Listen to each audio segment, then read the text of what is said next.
Hello everybody, this is Ian here. So, Season 10, Episode 3, Thin Ice. Let's get started, as I usually do, with the positives. First off, Bill. I really like that she is continuing to get character development outside of the pilot, which is something that I was afraid of when so much character was put into her in the pilot that the writers wouldn't really bother to put any more effort into her for the rest of the season, but I'm glad that I was proved wrong. She had some very interesting scenes in this one, like the one where she asks the doctor how many people he had killed, which is something that not a lot of companions have actually asked. Companions like Ace and Jamie have apprehended the doctor for being too manipulative, but I can't really think of any, at least in the TV series, that really had a problem with learning that the doctor kills people. Having a problem with that is very human, and the fact that Bill is a very ordinary person makes it a very realistic problem to have. You wouldn't be very happy if you learned that your teacher and friend had killed countless people. In fact, the more I mention it, the more bizarre it seems that no companion has brought this up in the past. Also, the conversation about changing history was interesting, about stepping on the butterfly and the ripples and never existing. I definitely enjoyed that, but I am sad that Pete was wiped out of existence, as he was one of my favorite companions. Anyway, the Doctor and Bill are still working great together, and it makes me sad that this is the only season we'll see the two of them together. I'm looking forward to when Big Finish can do stuff with them, because the two of them are, currently, one of my favorite TARDIS teams. Another thing that I liked about Thin Ice is that the villain was a human, which is something that I really want to see more of in the show. Not every enemy has to be an alien. In fact, I really want to see an episode where there is no villain other than the environment. Like the Doctor and companion are stranded in a cave with limited air, or are on top of a mountain with no way down and a snowstorm is coming in. This is what I'm hoping Jamie Mathewson is going to bring in with Oxygen. I don't know what's going to happen, but I'm really hoping that the Doctor and Bill just get stranded in space or on a spaceship with limited air and there is no real villain to the piece. Nothing that the Doctor can defeat to save the day. So, yeah, I'd like to see that, and more human enemies. A historical story would be nice, as historical dramas are very popular right now. But that's not really important to Thin Ice. Back to Thin Ice. Thin Ice also did well in the acting department. I thought that the leader of the street urchins was very good, and probably one of the best child actors the show has had. Bill and the Doctor were good, naturally, and the actor who played Lord Sutcliffe was also excellent. But that's really where the positives end for Thin Ice. So, on to the negatives. Thin Ice was really a very average episode for me. I didn't really have a lot of positives for it, but the negatives aren't that severe. First off, my largest complaint with this episode is something that I wasn't actually expecting. Maybe it was just me, but this week I had tremendous trouble hearing the dialogue. Like, a lot of trouble. I think I missed like 40% of the lines, especially when the characters were outside. And the weird thing is that the music and sound effects weren't even that loud, it's just the dialogue was really low. And I think that definitely affected my enjoyment of the episode, because I feel like there were a lot of funny lines in the episode that I missed. After that, there was the villain, Lord Sutcliffe, and he wasn't a bad villain per se, and his motives were actually fairly original, but he just wasn't in it long enough to really feel like any sort of a threat, and then he died stupidly after about 20 lines of dialogue. There were a lot of interesting Machiavellian themes that could have been explored in this episode, like coal mines versus the big eel whale, but they were never really touched on. Also, the actual plot of this episode, speaking of the giant eel whale, was very unoriginal. As I said in my expectations on Smile, I expected it to be a lot like The Beast Below, but I was shocked at exactly how similar it was. It was virtually identical, except with slightly worse execution.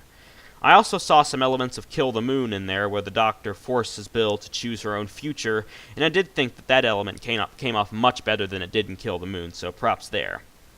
Other than that, I don't really have a lot to say about this episode. One problem that I did have, though, was the Doctor in this episode. It was a bit weird how he kept launching into passionate speeches that didn't really seem necessary or appropriate given the context. For example, the Doctor's human development speech was good, but it just seemed to come out of nowhere, and that kind of affected how I enjoyed it.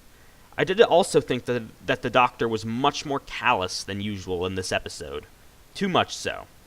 There were times where I felt like I was watching the 6th Doctor in Season 22, and that is not good.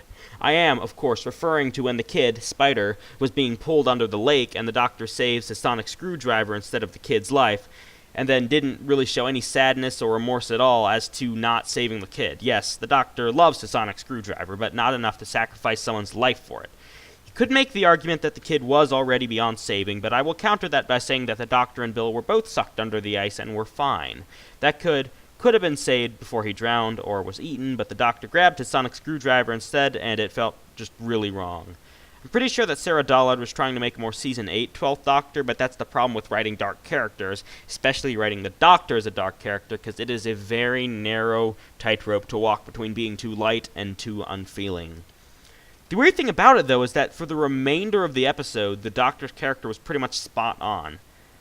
I'm pretty sure that this scene was really just written to lead into the scene where Bill asked the Doctor if he'd ever killed anyone, but that doesn't change the fact that that scene was very poorly realized. I do respect that the show was bold enough to kill off a kid, though. In fact, this entire episode seemed to be veering a lot more adult than the other episodes in the past seasons, from the Doctor's callousness to killing a kid to all that. Anyway, overall, Thin Ice was a very average episode. It didn't really excel or fail in any category, and it's just going to be one of those episodes that I think will be forgotten by the wayside at the end of the day. I don't see myself going back to watch this anytime soon, so overall I'm going to give it a 7 out of 10 overall and 5 out of 10 compared to other Doctor Who stories. Now on to wishes versus reality. Number 1, consistent in-character writing for the 12th Doctor. And I'm going to have to fail it on this one because while it was good for most of the episode, that scene where the kid died was so wildly out of character, not just for the 12th Doctor, but for the Doctor in general, that it just cannot pass. Number 2, the Doctor is not Space Jesus. It's a pass. I don't really have any comments to make on it, just the Doctor was at his average level of strength. Number 3, the companion is not the most important person in the universe. Pass, and I'm really starting to think that Bill will just end up being an ordinary person traveling with the Doctor, and that makes me excited. Number 4, a good story arc. Pass. We're learning more about the vault and narrowing down the possibilities for what is inside it. For example, there is something alive in there, and that's interesting because A, what is it? B, why is it in there? And C, what do people want by getting it out? Anyway, also, since I didn't mention him in the review itself, I'm going to talk about Nardole here, and he was good in this episode because, again, he had a purpose and is actually beginning to develop some character. Number 5, no dated references. Pass, there was not a single dating reference in this entire story, which was excellent. So, overall, Thin Ice did very good on the wish front, except for the Doctor staying in character, which was a bit weird. But, anyway, Thin Ice was a very average episode. It wasn't good and it wasn't bad, but I can definitely see how someone could really enjoy this episode. And if you were one of those people, then props to you. I'm sure I adore plenty of episodes that you think are just average.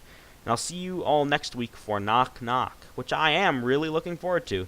It seems like it is going to be a lot darker and a lot more like Moffat's old episodes in the Davies era, the straight-out horrors, which I didn't realize how much I missed.